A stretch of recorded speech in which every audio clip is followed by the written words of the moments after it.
Hi, this is Linda and Aaron with Traveling Flamingo. Thanks so much for taking your time to check us out today.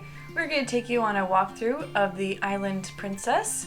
We recently took this trip on our cruise to Alaska and really enjoyed it. This is our third cruise with Princess, so we've got some ideas and comparisons that we will explain to you while we walk through the ship. Yeah, this is a little bit of an older ship. It's also a bit of a smaller ship compared to something like the Regal Princess, but it is designed specifically for Alaska. So you will notice that there are some specific elements and design elements that are for Alaska and the Panama Canal. So it can't be as large as some of those giant ships.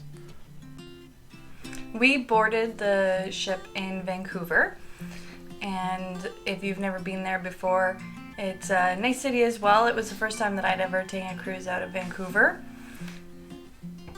This is the main area where you load into the ship. There's 3 different areas where you load. This is the side of the ship, so there's an open deck that runs across the side or down the side of the ship. You get great views of the city or the port that you're in. This is the indoor swimming pool. There is a retractable roof over the top of the area here, which makes it nice because it's climate controlled. It is a bit warm. It's kind of a bit of a solarium in terms of like a greenhouse, so it does get a little bit warm, but that's nice. There's a couple hot tubs. You'll see that shortly. You know, fairly big pool. There is a second pool that we'll show you that is outdoors, but in terms of Alaska and some of the colder temperatures, this is a great feature to have because you don't really have to worry about the temperature being too cold. And for those, if anybody ever takes this on sort of a warmer trip, it doesn't usually do the Caribbean, but sometimes it does. It's a retractable roof, so they can open it up and you can get some breeze inside of there. This is where we spent any of our downtime, being that you were protected from the elements. So after we ate, if we wanted to read, relax, this is where we would go to do it. You still had some nice views, but you were protected from the elements. Yeah, nice warm area too. Very, very well climate controlled. We really did enjoy this area. There's a ping pong, I believe, up in the corner as well on the second floor that you can play. This is a bit of a hyperlapse just of the length of the ship. So this would go from basically the bow to almost the stern. Here's another view this is another part of the outside sections of the ship. You know, these are pretty nice. They're a bit open, so on a bit of a nicer day, you don't get the glass in the way. There's not many of these areas. Most of them are enclosed. Most of them do have sort of a full vertical pane of glass. So it's nice to have this little area on a little bit of a warmer day, or if you're willing to bear with a cold and get some nice photos without the glass in the way. Yeah, while we were going through Glacial Bay, this is where a lot of people were, as well as you can get pictures and video without the glass in the way. This is where they had their disembarkation party. This is where the movie Under the Stars is. So this would often be a busy area, but being that it is open to the elements, it wasn't as used area of the ship as else. This is the Trident Grille. This is the sort of hot dog and hamburger area, and right next to that is the bar, or one of the bars. There's several on the ship, obviously. The hamburger was busy at the lunchtime. A lot of people did go to get burgers there, and then they would either take them inside to eat, or there was a bit of a sheltered area around the corner where they could sit to eat. So definitely, if you're a burger person, I would check that out. This is a sun deck, so there's this nice little area with a bit of a wading pool for kids. It's, you know, all AstroTurf. There's the wading pool right there, and they've got sort of full ground to sort of ceiling glass windows to keep a bit of the breeze out. Doesn't really keep that much breeze out when the ship is moving or if there's a huge gust, but it's a nice feature that you can come out and sort of see the nice vistas going through the Panama Canal or going through Alaska. It's a nice little area here for you to look out. It's cool to be elevated at the front. You can have your own little Titanic feeling there. It is also a bit quieter than most of the other areas of the ship. I don't think a lot of people know about it. Just below that is this. It's a bit of a larger deck. This became a lot more busy. And on the right, you can see those glass windows. Those glass windows actually go into the buffet area. So the buffet area you can see out also, and you know, see the wonderful, wonderful views that you paid so much for. Yeah, the views as we go in that you can see from the buffet were very good. There was one morning I'd gone down to breakfast early and there were whales just outside. So, you know, you don't have to feel like you're missing out on anything because you gotta go eat. You're also able to get out pretty quickly. You can see there's a door right here on the side that you can get in there. On the left are those windows that we were talking to you about. And this is the buffet area. So we are going in through, I guess, the wrong way. I guess we're going in through the back, technically the front. So we didn't go through the hand washing stations, which would be on the other side here. But this is, you know, just so you can sort of see what the buffet looks like. It's nicely redone, nice sort of contemporary colors. The food's pretty good. You know, it's what you expect for a nice buffet. I did find the selection was a little bit less than we had on the Regal. I think it's just, again, the size isn't as large, but different nights, you know, one night there was a Mexican night, and because of an excursion we weren't back in time to have the dinner service. We couldn't make a reservation, so we came in here, and it was nice and good, quick pick up stuff depending what your schedule is. And the food was always fresh, the fruit and the vegetables. Even your picky eaters can usually find stuff there. This is the patisserie, which is where you've got desserts. You can see those windows again. Also, the food, there's a buffet on the left and the right side. It's the same buffet, and they close one side out and then open the other one. So same food, both sides. Similar to Princess's beverage policy, it's coffee, tea, iced tea, and water. So we don't buy beverage packages. It's not worth it for us. So, you know, we mainly stick to those. This is the Lotus Spa. So this is the spa area where you're able to get your spa treatments done. We're going to compare this a little bit to the Regal Princess because we were sort of last on that one. This is a bit of a smaller area compared to the Regal Princess. The spa, however, where you get your hair done and so forth, has nicer views. There's some external views, so you can see sort of, you know, the areas that you're in port or what have you. If we had been on the cruise for a lot longer and had a lot of sea days, I would have considered going there to get my nails done, being that you get views right out over the water, unlike being sort of jammed in the middle. But the change rooms were really tiny. There just wasn't as much space to even have all the other activities and hot tubs and spas that some of the other spas on the ships have. Yeah, it was, you know, it was a nice area, don't get me wrong, but again, just because it's a bit of a smaller ship, and if anyone's worried about it being a smaller ship, sometimes that's nice because everything is a bit closer to walk to. Also, it's a little bit less busy of a ship. You go onto some of those giant ships and it's very chaotic. This is a very intimate, very small, you know, sort of feeling ship. I guess I shouldn't say it's small feeling, but it is a smaller ship. It definitely, and when we were going on our excursions, I noticed it the most because we weren't meeting in the large theater to meet with our groups. You were meeting in smaller locations, actually off the ship most of the time, because the excursion groups were not as big. So this is towards where our stateroom was. When we booked a little bit late, so we wound up next to the kids' activity center, which you can see here. We were a little bit worried about noise in the activity center. However, it wasn't a huge issue. We really didn't hear anybody. This is for the teenage age group, and it's a nice large area. You know, as much as I had said, it's a bit of a smaller ship. You know, the kids area is pretty big in comparison to what you see on other ones, and gives a lot of opportunities. There's you know, table tennis, there's foosball, air hockey. The activities, they even have some video game stations set up for the bigger kids. As someone who is definitely known as a big kid, these areas looked really cool. We went into all three of the different aged areas, and there were lots of games, activities. Even how they did the decoration, this one, it was a very, I don't want to say North American, but it had that outdoorsy feel to it, which was really cool. Especially considering you were inside the ship. There are no windows, there's no balconies there. You'll have to check on the information in terms of getting your kids in and out. I think the teens can come and go as they want, but the younger two age groups need to be signed in and out by an adult. And you can also see how many kids there are on the ship. So on that first day when they're getting to meet everybody and you're walking around, the staff there are checking off to make sure that they do get a chance to meet everybody, and all the kids on the ship can see and know where they can go to meet each other as well. Princess also partners with Discovery Channel, so they do Discovery at Sea, where they talk about the destinations, wildlife in our case for Alaska. They talk about conservation.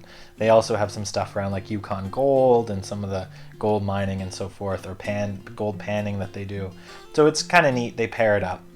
This is the gym inside the Island Princess. Again, comparing this to the Royal Princess, the Regal Princess has a lot more space. There's a lot more area here. The workout and fitness cardio equipment is all indoors. There's no views, there's no windows for you to see outside, unlike the Regal Princess. So I went down for a run on the treadmill. I ran on both the cruises, but this one I found harder without having any windows at all because the ship does move around a bit. So I did almost feel like I was going to fall on this one more. Also, a little fitness cruising tip. Go later in the evening. There was one night where we ended up having to have an early dinner reservation. That was all that was available by the time we called. And so I'd saved my workout for after dinner, and it was super quiet. There was tons of cardio machines open. There is free weights in there, and I was able to get a really good workout in.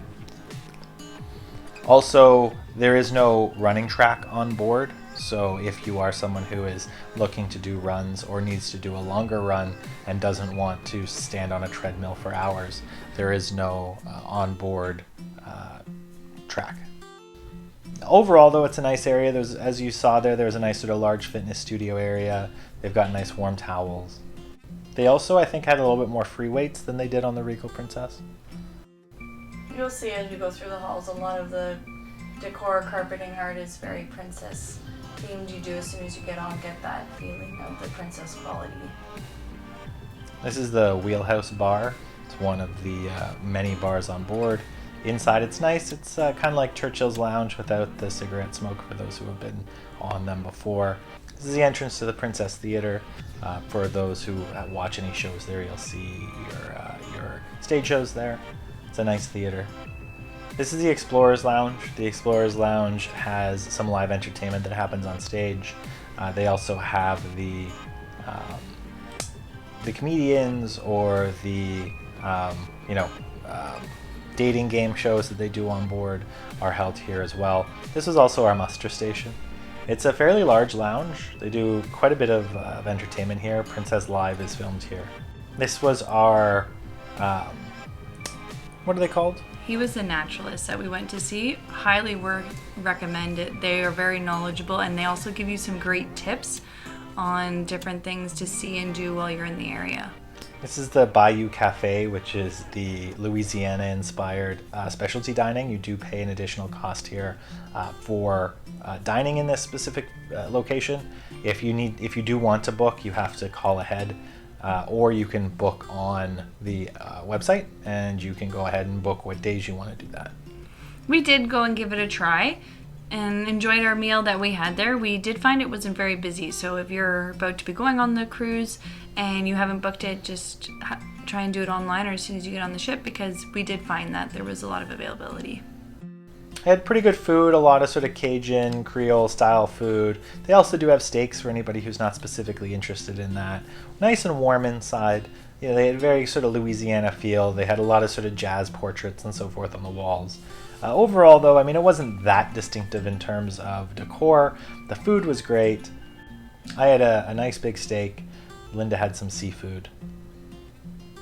This is the photography area where you'll see your photos throughout the cruise, and attached to that is the casino.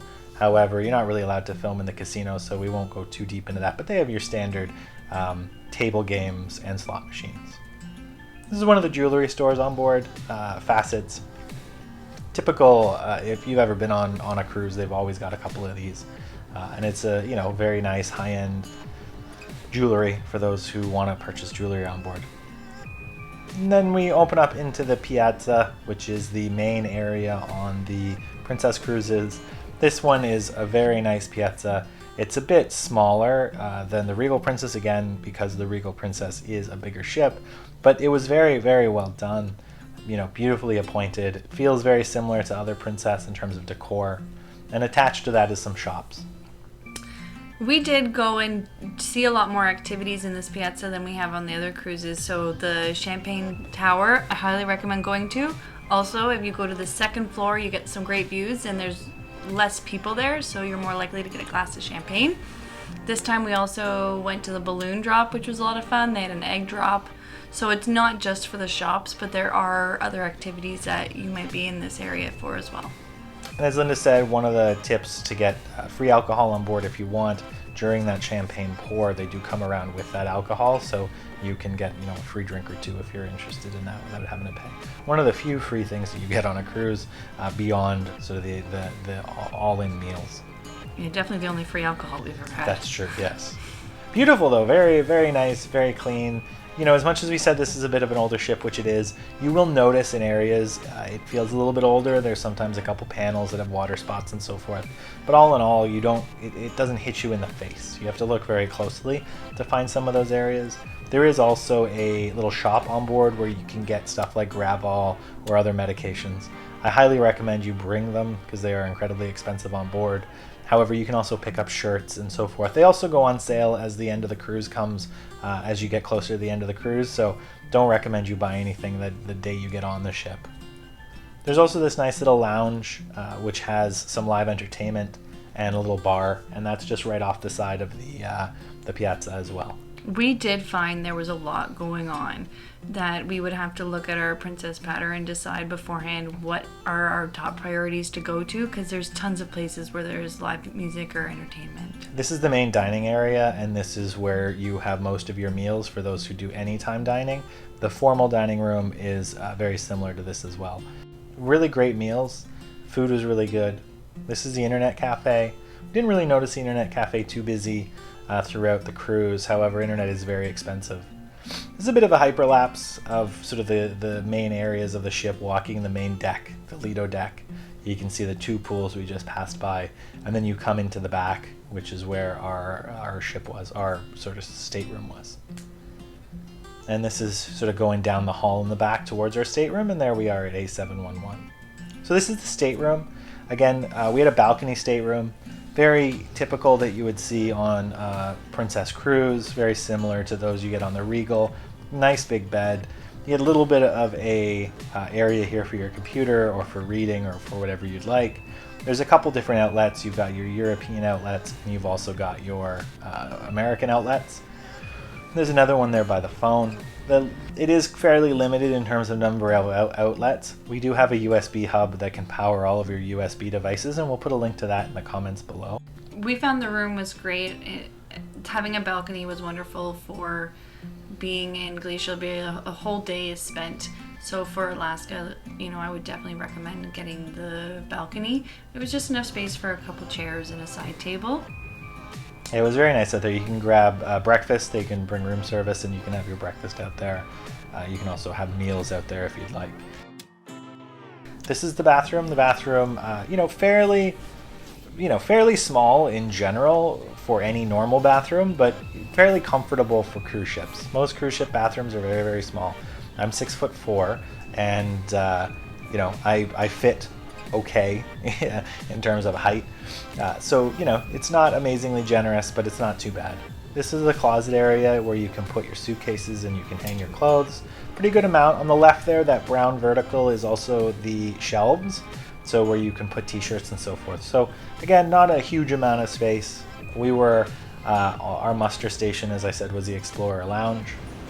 On board, there's also a laundromat, so you're able to get some of your clothes cleaned if you need to. It gets really busy on the last couple of days, so I know it sounds a bit counterintuitive, but if you can get some cleaning done or some clothes done mid-cruise, it saves yourself a little bit at the end when it gets really, really busy. And you just have to buy tokens. You can use your on-ship card to purchase those tokens, or a soap, and it's all available on board. This is a bit of a hyperlapse to a secret area that we're told about on the ship. Both the 11th and 10th floor has a little area out at the front of the ship. So if you go down to 10 or 11 and you just walk all the way to the front of the ship, there will be this nondescript door that says emergency exit. And I know, it sounds weird to go through something that says an emergency exit, but if you go through that door, you'll see it right here. And you go through the second door, you come out to this nice little front area of the ship, and you can see beautiful vistas like this. This is the Mendenhall Glacier, and then this is going back. Yeah, well, that was one of those great tips that we got from going and watching The Naturalist. He had some wonderful photos and stuff to share in regards to the ports you're going to, as well as just navigating the ship on some of these days. And you can see, as much as I do say that it's a smaller ship, it still feels very big. There's a lot of corridors, there's a lot of areas. You know, it is smaller in comparison to some of the gigantic ships that are out there, but it's by no means a small ship. So we just wanted to end off with a couple of the sort of pictures and sort of videos that we took while we were there. This is the Mendenhall Glacier again. You know, beautiful trip out there to Alaska, and a beautiful ship to go to Alaska on. It is able to cruise the Inside Passage. Some tips that we do have an Alaska video tips video. So I suggest you watch that if you're interested in going on an Alaska cruise and want to know more about what you should and shouldn't do. However, you know, for the most part, you can get a balcony on the right side of the ship or the left side of the ship, and you'll have a wonderful view regardless of what side you're on. Yeah, if you're thinking of booking your trip, you have any questions or comments, or if you've been on the Regal or any of the other Princess ships before, please leave us a comment in the section below. We'd love to hear from you. Thanks for spending your time with us.